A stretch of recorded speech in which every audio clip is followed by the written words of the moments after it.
Bu koronavirüs karşısında bütün temizliğimizi yapıyoruz, ilaçlamamızı yapıyoruz. Yolcuların sağlığı için gereken her şeyi yapacağız. Bu virüs nedeniyle okullar tatil olduğu nedeniyle yoğunluğumuz fazladır. Biz de gereken her gün araçlarımızı ilaç yapıyoruz, ilaçlama yapıyoruz. Gerekeni yapıyoruz sağlık için. Sağlıklı yolculuk yapmaları için elimizde gelen her şeyi yapıyoruz. Yolcular için her şeyi yapıyoruz. Bir otogar personeli olarak ben yoğunluk halinde olduğu için bayağı bir sıkıntı yaşıyoruz şu an.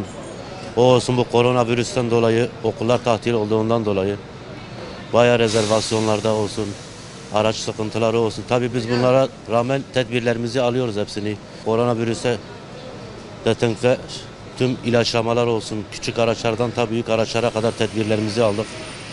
Günlük araçlarımızın hijyen olması için ilaçlamaları uyguluyoruz. Sonra aniden tatil olduğu için bayağı yolcularımız olsun rezervasyon